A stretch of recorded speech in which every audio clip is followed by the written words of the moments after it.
Hey everybody, so we are about to get started on the third block of the sampler bouquet. So we're going to talk about what we need to get started with. So you're going to need a few threads, and then of course if you are doing the optional backing, you will need the vanish light, or if you want to wash out your outside seam, you will need the vanish light thread as well. I recommend just having a spool of it and a bobbin wound of it while you work on this if that's something you need. So I've got my dark green here, which is of course going to go here in this nice little textured lattice piece that we've got. It's going to be the outline of my green. I've got the purple, which I've been using through the whole thing for my butterflies, so it's working out great for me, and it's going to go around this. I've got my orange, which matches perfectly for my orange and my yellow, so I'm, dual purposing. And I'm using the same cream that I have used the entire time. So these again are all exquisite colors: green 956, orange 649, cream 165, and purple 392. So again, if you need to have vanish light, if you're using it as well. Now let's talk about another thread they recommend. They talk about having a monopoly. So they recommend the Superior monopoly.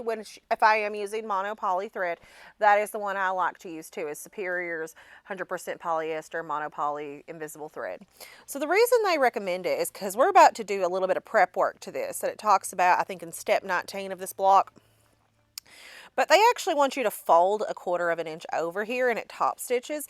And that's where they want you to use the invisible thread. But because we're going to come back and top stitch it in a little while anyway, I just use the 392. And that's my preference. You do whatever you feel is best. But I will let you know that the pattern manufacturer does recommend that you use monopoly. So you choose what you would like to do. I just tell you what I've done. So let's talk about the fabric we're going to need. Obviously, if you're doing the battleizer, you'll need to cut a piece big enough for your hoop, depending on the size that you're doing. Or you're going to have a piece of no-show mesh hoop, which I currently do. And then you'll need a piece of your preferred batting, if it's cotton or cotton poly, which I have right here. And I'm just going to put it over on my hoop real quick. Then you're going to need your fabric one, which is always your background, which I've got right here. And depending on which size you're doing, you'll need different things. So this is the first time that we have needed half square triangles and stuff for this. So I want to kind of talk about this. So you're going to have a rectangular piece of your background fabric. And that is going to go down here at the bottom. And then you're going to have one square piece, which is going to go here. Then she tells you to cut some squares. Again, depending on the size that you're doing, it will vary. But they're going to go here in all of these pieces. So you cut these into squares and then you just cut them in half on the angle, and that'll give you your half square triangle. And she does have a diagram that explains it very well in your printable instructions that you can also view in a PDF reader or Adobe Crad or whatever you prefer to use at home. So that's what our background's going to be. Then they talk about fabric 2. That is this strip that is going to go right here. We've decided to use this nice green color. Then for fabrics 3 and 4, those are going to be your half square triangle pieces. So they are also going to be cut into a square and slit in half. And those are going to go here, here, here, and here. So those are going to be what you're using today. Now, depending on how many you're doing, you would have quadrupled the amount that you're having, or you'll have exactly what I have, because you're either doing the on-point layout with the butterfly blocks, like what I've been doing for the most part, or you're going to do 4 blocks, and that is going to be what you need, how many you would need. But she does list that in the instructions. I'm going to kind of point that out to you real quick. So here is if you were doing the 4-patch layout for the sampler, where you would make 4 blocks. She does list that you'll need 4 and 4 depending on what size you were doing. And then on the other side, this is for the on-point layout. So just so you know, she does lay that out very clearly. So I just want to point that out to y'all. The only other piece of fabric I haven't shown you yet that we need is our centerpiece, which is what I have as my purple. So right here, it's going to show that for fabric, not that, Fabric 4. There we go. Alrighty, so this is where we need a 6.5 inch square. This is what we have is my purple. So I want to show you what they're going to talk about. They talk about this in step 19, but if I ever have to do a fold over or anything, I like to do that ahead of time. So I'm going to kind of turn this here so we can talk about it. So I've got a little ironing station set up because I don't want to do this halfway through my embroidering and I'm doing my flip and fold and then do this. So I would recommend taking care of this part a little bit ahead of time. Whoop, it keeps wanting to turn on me. I need to put it on this. Oh my gosh. So I have one of these little rulers here that are super handy. Lisa, I cannot think of the name of these. I've drawn a blank. What are these rulers called? Would you grab me one that's still in a package? Lisa's going to go grab me one in a package. I cannot think of the name of it. I'm just drawing a blank. But I really like these little rulers because they are pressable, and I do a lot of in the hoop embroidery and a lot of things that are like talking about turning a corner. So they want you to fold one side of this over a 1/4 inch. So see, I've got my 1/4 inch lines marked here and my 1/2 inch lines. So what I can do with this is I can turn that right there up to that 1/4 inch, and I'm going to press it right there. I don't know if we have one in stock. I see her looking. It's called a hot ruler. It's a hot ruler. I remember what it's called now. It came back to me. But they're called... We might need to add some to order. Yeah. Yeah. Will you put some in the basket, Lisa? Okay. Remembering to order, that's important. So I like it because it's completely pressable. So I just give that a nice quick iron, and then I've got a nice even 1/4 inch, because used to, before I knew about this thing's existence, I was over there and I was just like, you know, pressing the snot out of it. I had an actual physical ruler and a seam gauge measuring my stuff, and this makes life so much easier. So if you do a lot of embroidery or a lot of things that require like a 1/2 inch or a 1 inch or a 1/4 inch turn, these hot rulers are the jam. I cannot recommend them more. They're a really fabulous product.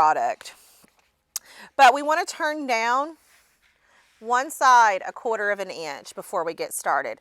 If you'll bear with me for a second, y'all, I'm going to unplug my iron so I don't burn myself, because that's the only time I'm going to need it for this. I just wanted to show you guys what I was doing before we moved on. So allow me to just kind of get this stuff out of my way. So now that we've talked about the hot ruler and the threads and all that good stuff, let's go ahead and make block 3. So bear with me as I kind of maneuver all my things over to my table where I'll be sewing. So give me just a second to grab all my stuffy stuff. Let's scooch over here.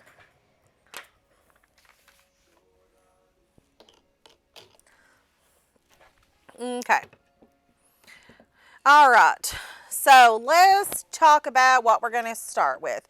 We are, again, if you were doing the battleizer, you'll want to go ahead and have a piece of battleizer hooped. If you were doing like me, I have a piece of no-show mesh, and I have a piece of stabilizer with a piece of batting. So this is my 80-20 cotton poly blend. You can use 100% cotton if you prefer. We're looking for like low loft batting. So without further ado, we're going to sew machine stitch step 1, which is going to tack our batting down to our stabilizer. And if you are using the battleizer, they recommend that you use invisible thread, vanish light in the top, and regular bobbin thread.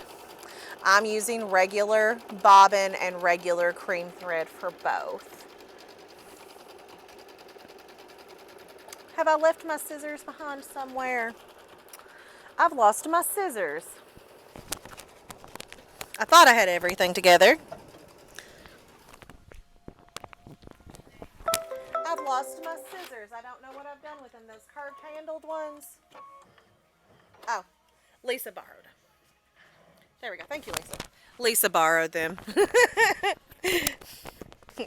That all worked out. So again, if you are trimming as we go, you'll want to do that here. If you are going to be trimming after it's done, that is perfectly fine. I think I might have said it in a previous video. My trimmer by George Ruler came in. I'm thrilled. I can't wait to mess with it.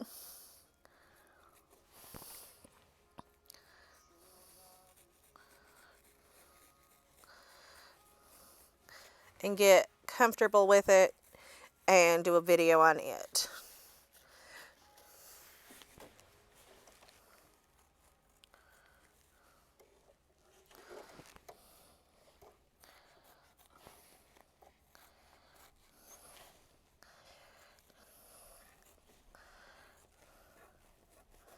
Okay, so we got all that trimmed away.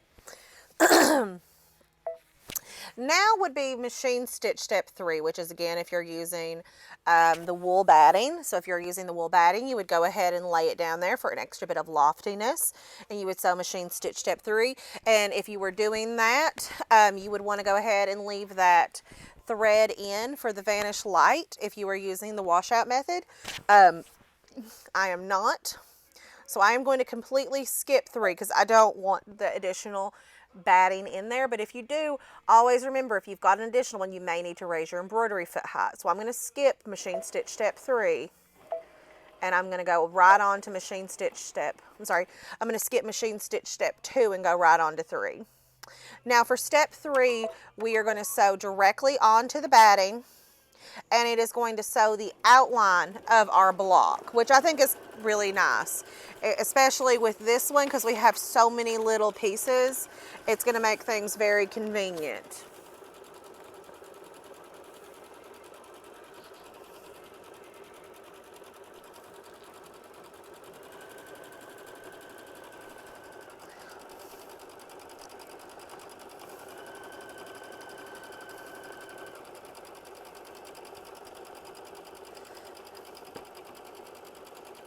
Now, if you were using the Vanish Light, at this step, you would have wanted to switch your threads back over to the regular embroidery and regular bobbin because it is just the placement outline.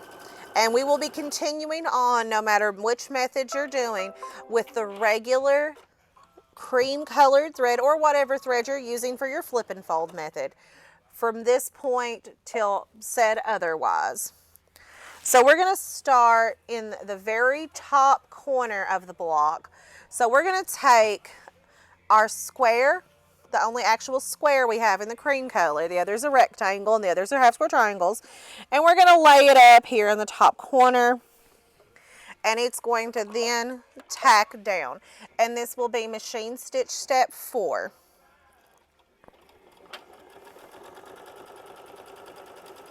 And as always, guys, if you like to tape, please tape.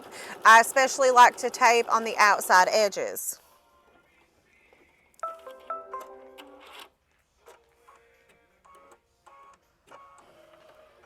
Perfect. So we're going to trim this bit away. And I'm just going to kind of extend. And then I'm going to have to slide this out, turn, and again trim. And I just extend a bit beyond. And now we're going to lock her back into place. Now we're going to start with our first piece for our half square triangle over here in the corner. Again, the background is always referred to as fabric number 1. So now we're going to take fabric number 3, which is, in my case, my yellow, if I'm not mistaken. Yes, it's my yellow. The yellow and the orange kind of throw me because they're so similar.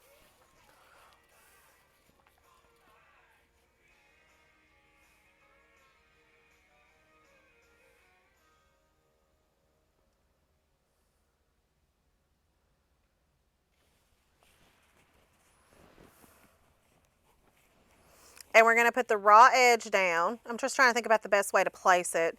Sorry, I went silent there for a second, but I was just trying to think about like the best way to place it, to lay it out, to flip it back. Okay, yeah, that'll be good. Okay. So I'm going to lay the raw edges up together, again, putting it on the previously stitched piece. lay it down nice and smooth, and then we're going to stitch down machine stitch step 5, which is going to create the initial tack down, and then we're going to flip it over with the flip and fold method like we've been doing.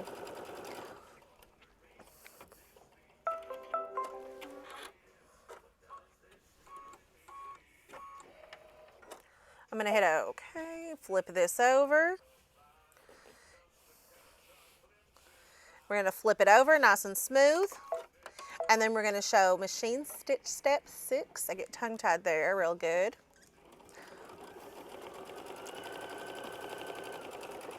And that's going to create our half square triangle placement. So again, only trim to the inside, y'all. Do not trim over to the excess on the outside. So we're going to trim right here.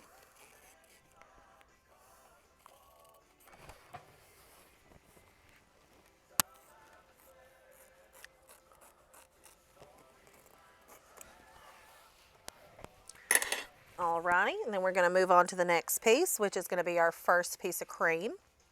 So we're going to lay it down, our first half square triangle piece of our background, I should say. So we're back onto fabric number 1. We're going to lay it down nice and smooth over top of everything. We're going to lower the foot, we're going to hit start, and we're going to sew machine stitch step 7.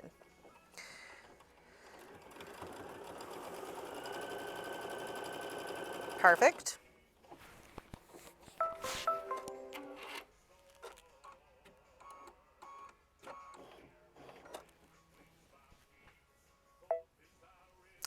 Then we're going to flip it up. We're going to smooth it out as best we can. Again, if you have a fabric folding pin and a rolling press, I've mentioned them in other videos, they are great to have on hand. So we're going to sew the next step, which is just going to sew up the side, and that's going to be machine stitch step 8.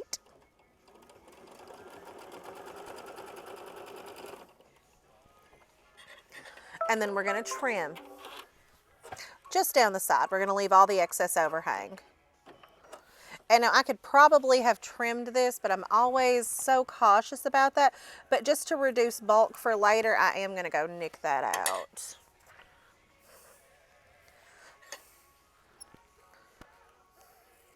So we're just going to trim up the side.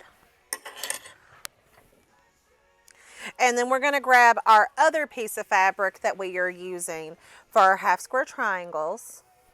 And then you're going to repeat the same process. You're going to lay it down. Just thinking about the best way to lay this. Maybe this way. I'm experimenting with fabric layouts. So we're going to go ahead and lay our foot down, and we're going to go ahead and sew the next machine stitch step, which is 9. And it's just going to tack down that side.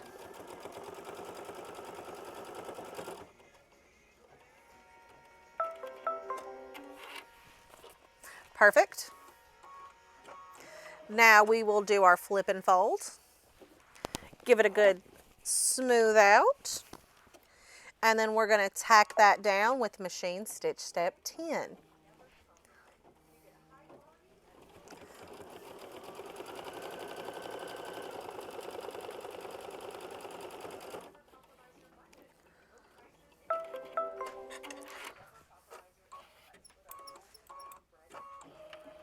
Always trim as needed.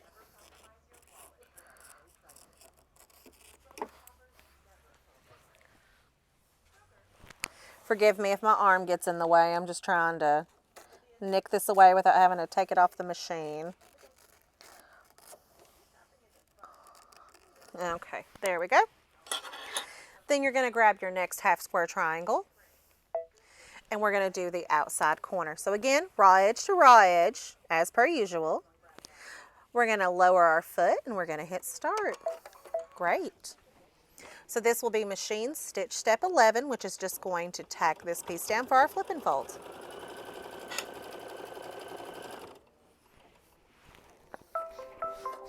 So it does not tack it down. So I just want to make that clear. Just press it up, and if you feel like you need it, put some tape on. And I will be taping this later as well if I hadn't already. So I'm going to go ahead and put some tape at the top because I don't want to forget to do that. And the hoop is down towards me right now, so that's just really convenient for me. So I'm going to put some tape on this just to hold everything folded over and up where it's nice and smooth right now. That way I don't have to worry about it later. So forgive me as I just take a moment to tape some stuff down.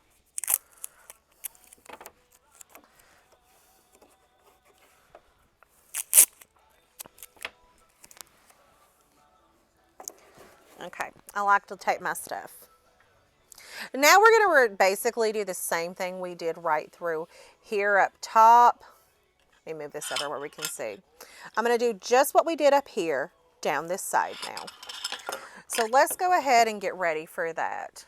So for machine stitch step 12, we're going to, again, on the inside, you're going to do your first piece of fabric, whatever you've decided to use for your half square triangles there. I am using yellow. Trying to think about the best way. Well, there we go. And guys, my fabric may look huge compared to what we need. I'm bad for that. I a lot of times like to cut my pieces a little bigger, especially if I'm doing half square triangles. So we're going to sew machine stitch step 12. So I've just put raw edges to raw edges.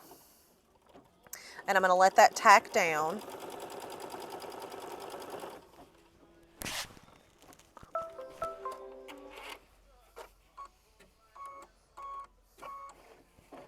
And then we're going to flip back. And then we're going to go ahead and hit start. And then that's going to be machine stitch step 13, which is just going to tack this piece down.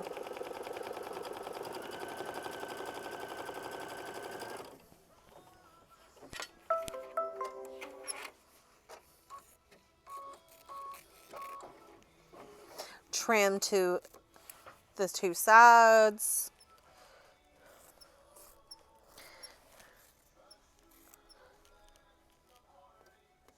Perfect. Okay, so then we're going to grab one of our other half square triangles in the cream that we have had, and we're just going to lay it down, raw edge up to the previous raw edge, facing over the other side. Go ahead and lower your foot and hit start, and that will be machine stitch step 14. And that's just going to, again, tack it down for our flip and folds.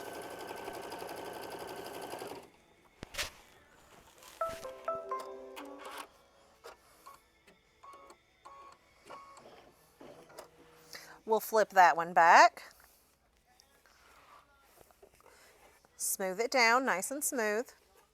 And then go ahead and sew the next step, which will be machine stitch step 15. And it's just going to come up the side. Okay.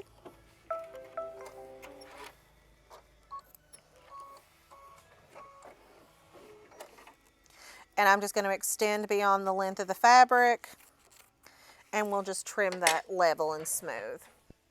Now we're going to grab our last piece of orange, or whatever you're choosing to put here. You'll lay raw edge to raw edge.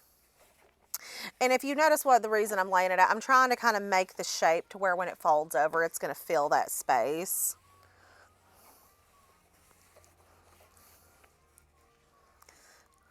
That's why I've been thinking about the layouts.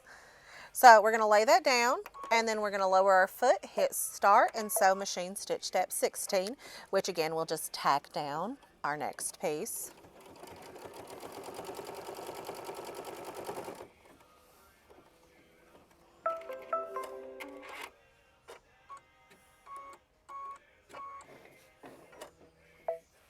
We'll flip that back. We'll lower our foot, we'll hit start. And this will be machine stitch step 17.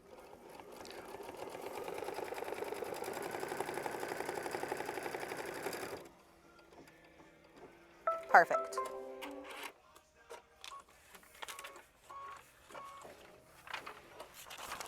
Now we're going to trim it away.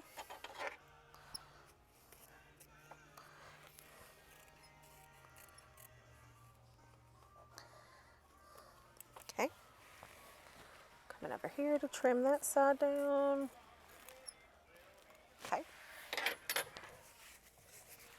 Now we're going to grab our last half square triangle that we have, which will be our cream, our fabric one, whatever you're using. You're going to lay it down raw edge to raw edge, just like before. Smooth it down and go ahead and tack that down as well. And this will be machine stitch step 18.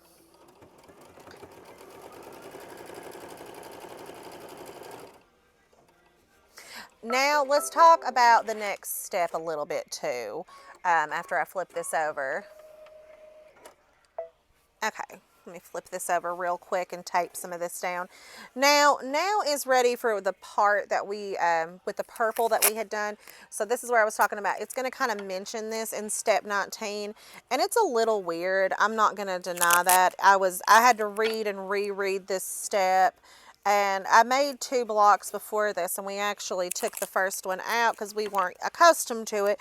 But that goes to show us for not reading ahead, you know. So I want to talk to you about this. So they want you to have your neutral thread color in right now in your needle only. You're going to, on one side, press it in at a quarter, which we've already done. You're going to place fabric right side down, raw edges even, pressed with the side seam even between fabrics 3 and 1. So this is fabric 3, this is fabric 1. And it wants us to get that level.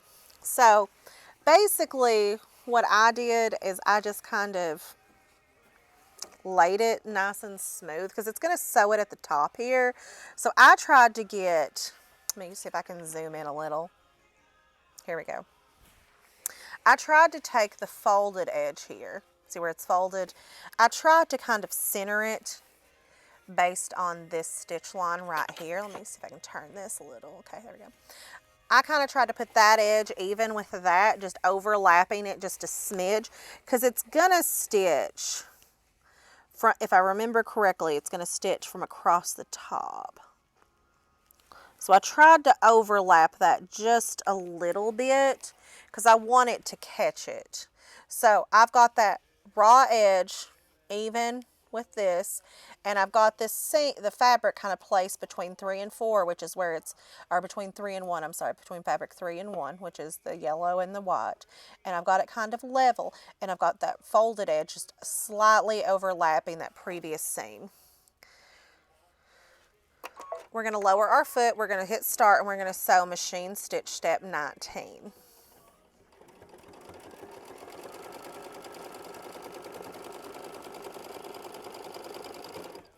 Now, when you do this next step, you're really going to have to hold it still. So just keep that in mind. So I'm going to hit OK, and I'm going to flip my purple over. And this isn't one of those yo and go kind of moments. We're going to finger press it down nice and smooth. We're going to take our time. And I would normally use tape in this situation, but where this one has to be so accurate and where the fold of that seam in that corner is so particular, I really kind of hold it and hold it smooth myself as I go. Now I'm going to zoom back out just a little bit. So after you flipped it over and finger smoothed it, this is where it wants you to switch and put in the monofilament because it's going to tack it down around here. So if you want to use the monopoly, this is where you would do that. Again, I am using the purple, so I'm putting in purple thread for this step. So forgive me as I change my threads real quick. It just takes me a moment.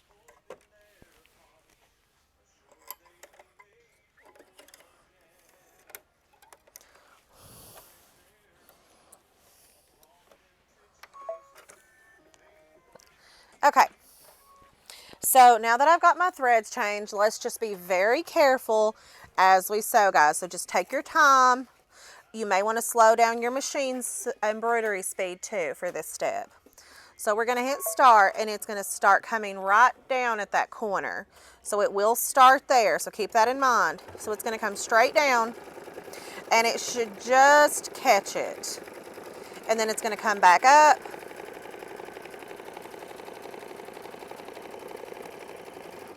And huzzah, you're done. But you could come a little further over, but I'm scared that this wouldn't catch, so I'm okay with that, but you use your own judgment. So let's go ahead and trim away on the bottom part of this. Okay. And no matter if you are using the monopoly or if you are using the color of your fabric like I did, you will want to go ahead and switch your threads back to whatever color you're using for your flip and folding.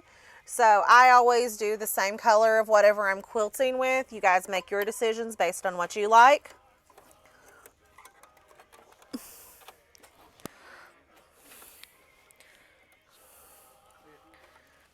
Whoops.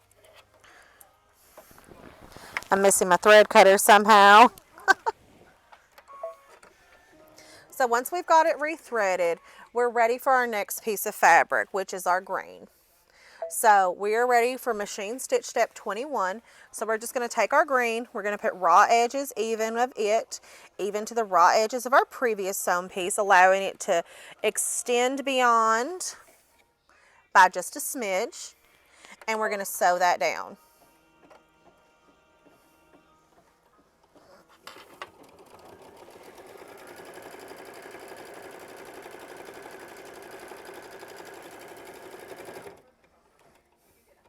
Great.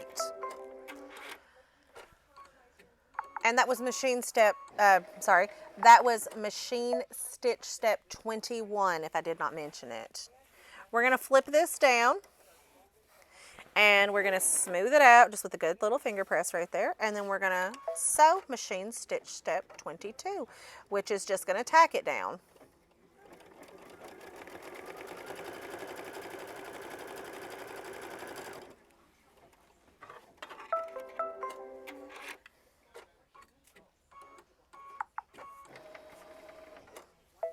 Okay, so I'm going to then trim this down.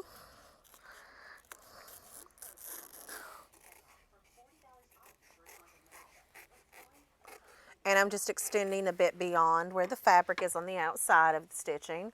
And then we're going to grab our last piece of fabric, which is our rectangle piece of our fabric number 1, which is again always your background color.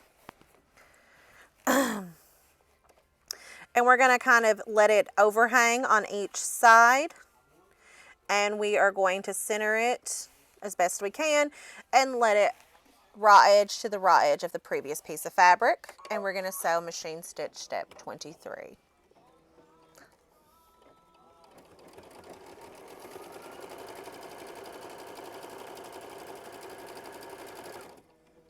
Perfect.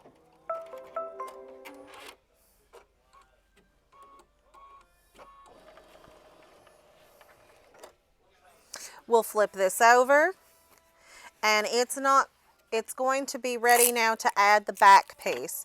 So again, if you are adding the back pieces to this, if you're quilting the back as you go, this is where you would go ahead and take the hoop off the machine, flip it over to the back side, center your piece of backing over top of the hoop where the furthest outermost stitches are, and tape it down to hold it still. And I am not doing that. I am going to add my back when I'm done. But I do like the stitch to be there. And if you want your stitches to wash out, no matter which method you're using, I would go ahead and put some Vanish Light in your bobbin or in your needle, depending, as long as it'll be able to come out. Now, if I'm not mistaken, they always recommend to put it in your needle only. So we have that all taped down, and I do like to tack mine down. So we're going to go ahead and do the next machine stitch step, which is 24, and that's going to hold everything on the outside edge down nice and smooth. And I have taped it because one of the blocks I did early on did get flipped in my foot, so it's made me very paranoid. And I'd rather just tape a little.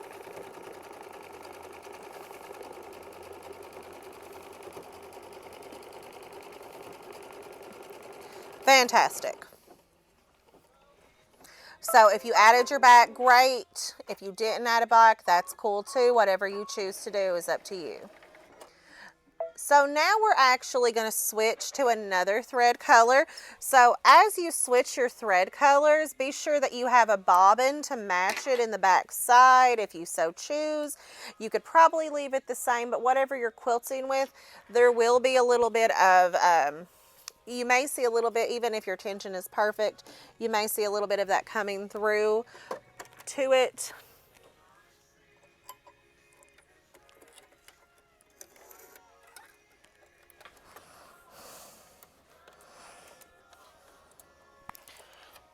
Okay. So we're going to rethread real quick, and we're going to start with whatever thread you have chosen to be your stem of your leaf block, really is what it is in the end of the day. And I have chosen this nice green color, so it's Exquisite 9 ES 956. And it does this really cute little cross stitch pattern here at the bottom. And then it will do kind of a run stitch all the way around the green, which is quite nice.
So for the next step, whatever you're using as your quilting thread, if you haven't put it in already on your back side, which they recommend using the same colors.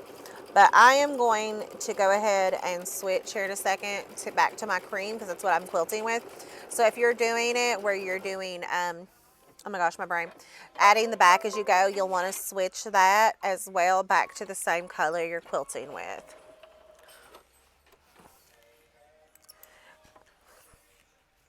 So I'm going to switch over to that real fast, so bear with me as I switch my threads out. Oh.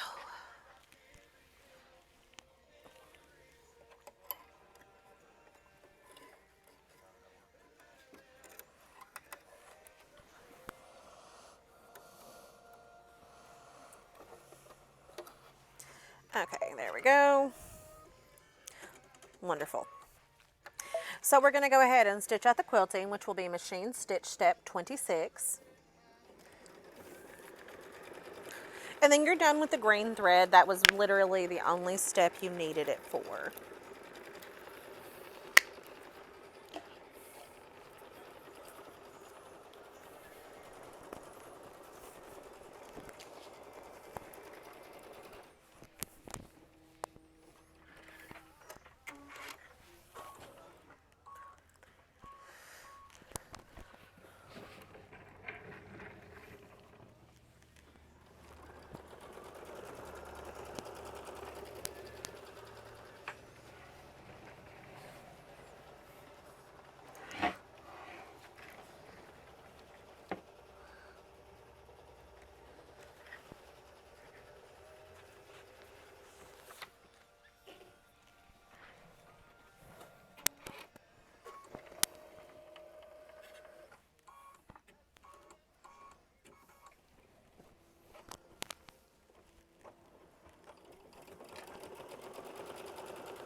I wish I had a better angle to set this for you guys, but it's hard to find a table big enough to fit the machine and the camera.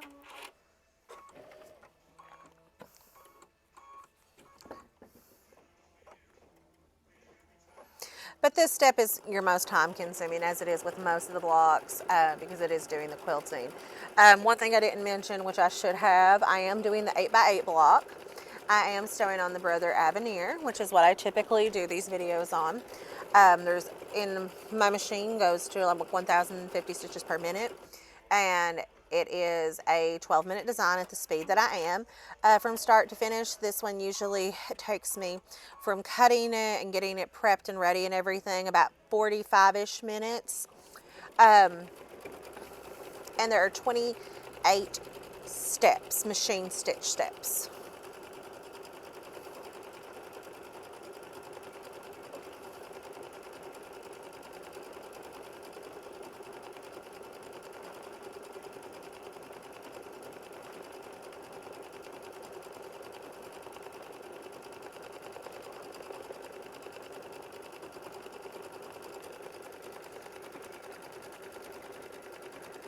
Oh, and there's 6,228 stitches in total in this step.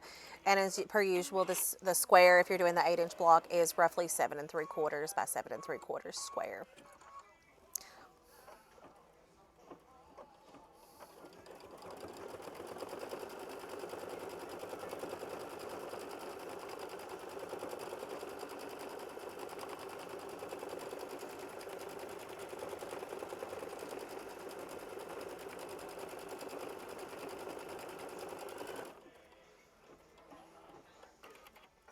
We're almost done with the quilting.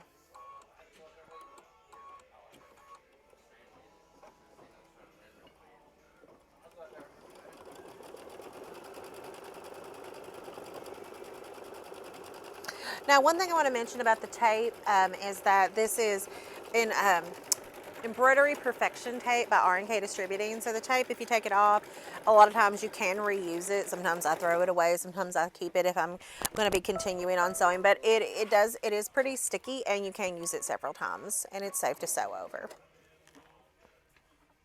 All right, so we're ready for our next thread change. So we are going to be doing the inside inside triangle. Now, so that is where I have my purple fabric. So I'm going to be switching back to my purple thread, and it does just a nice little run stitch around it as well. Just in the center, oops, I forgot to rethread my needle. That was silly.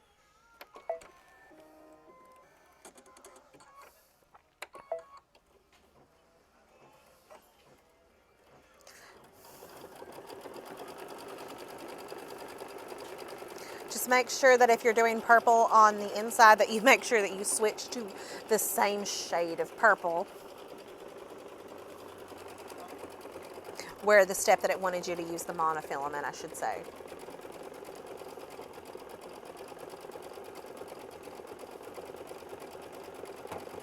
And it just goes over top of the previous line of stitching.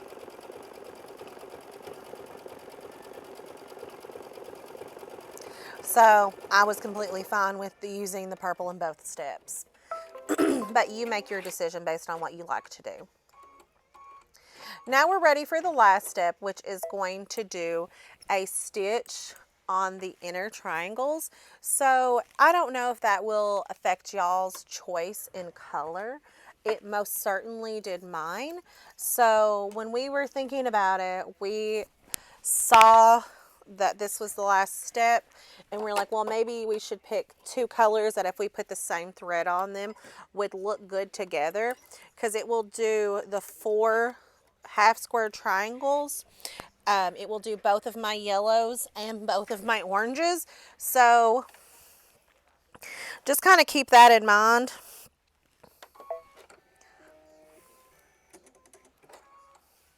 So we're going to do the last step, which is machine stitch step 28.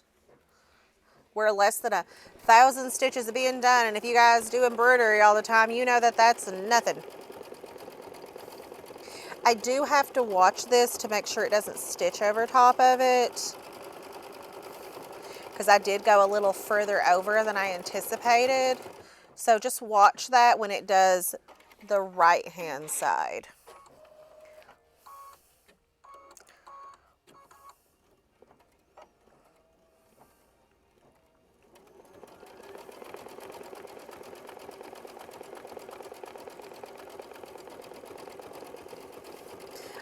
I'm just paranoid, y'all.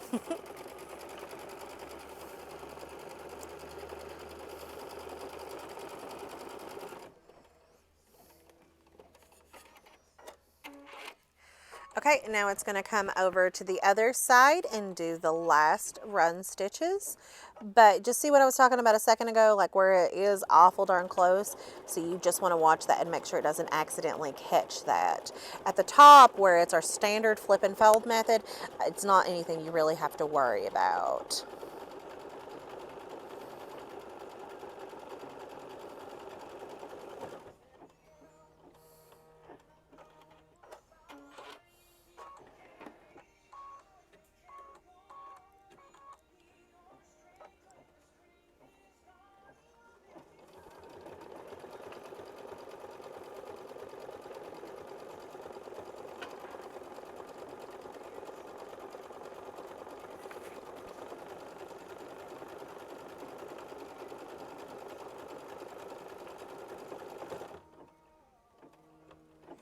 So we are again going to unhoop this.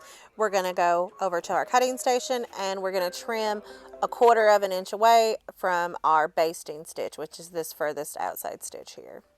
All right, guys, I hope to see you for block 4. Again, this is our finished block 3, depending on which layout you are doing. If you're just doing one, you've got one and done and you're good to go. If you are doing the 4-patch layout, you'll need to go ahead and complete 3 more of these blocks. Just the only thing is this one's a little bit different from the ones that we've done in the past because we got to watch this side seam. So just take care, go ahead and press all those over before you get going.